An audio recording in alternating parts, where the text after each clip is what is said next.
அண்மை செய்தி. கோவையில் உப்பிலிப்பாளையம் மேம்பாலத்தில் எல்பிஜி டேங்கர் லாரி கவிழ்ந்து விபத்துக்குள்ளானது. இந்நிலையில் கோவையில் வாயு கசிவு காரணமாக எல்பிஜி டேங்கர் கிரேன் மூலம் தூக்கி அகற்றப்பட்டிருக்கிறது. இதை பற்றின மேலும் விவரங்களை எமது செய்தியாளர் நேசராஜ் வழங்க கேட்கலாம். நேசராஜ், வணக்கம். கூடுதல் விவரங்கள் என பகிரலாம். வணக்கம். கேரளாவிலிருந்து கேஸ் நிரப்பும் லாரி இன்று காலை கோவை பீளமேடு பகுதியில் உள்ள பாரத் எரிவாயு நிரப்பு மையத்திற்கு வந்து கொண்டிருந்தது. இந்த நிலையில் உப்பிலிப்பாளையம் மேம்பாலத்திற்கு அருகே வரும் பொழுது அந்த லாரி உருளை தனியாக கழண்டு விழுந்தது. இதனையடுத்து அந்த லாரியில் எரிவாயு கசிவு ஏற்பட்டது. உடனடியாக காவல்துறை அந்த சம்பவ இடத்திற்கு வந்து ஆய்வு செய்தனர்.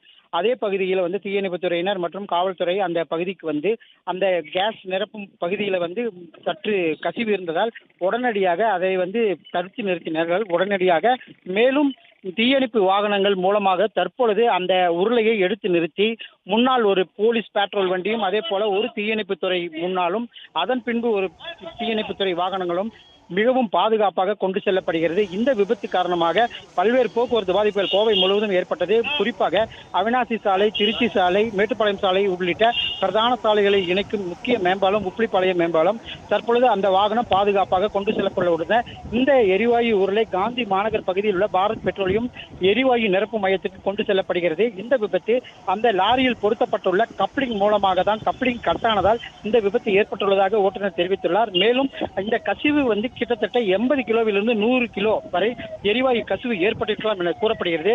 மேலும் துணை ஆணையர், மாவட்ட ஆட்சியர் உள்ளிட்ட பல்வேறு அதிகாரிகளும் சம்பவ இடத்திற்கு வந்துள்ளனர்.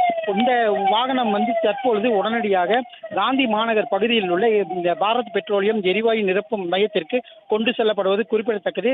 சம்பவ இடத்தில் மாவட்ட ஆட்சியர் கிராந்திகுமார் பாடி, கோவை மாநகர காவல் ஆணையாளர் சரவண சுந்தர் மற்றும் கோவை மாநகராட்சி ஆணையாளர் சிவகுரு பிரபாகரன் உள்ளிட்ட உயர் அதிகாரிகளும் இந்த ஆய்வு நடத்தி வருகின்றனர். மேலும் துணை ஆணையர்கள் உதவியோடு அந்த வாகனம் தற்போது காந்தி மாநகர் பகுதிக்கு கொண்டு செல்லப்படுவது குறிப்பிடத்தக்கது.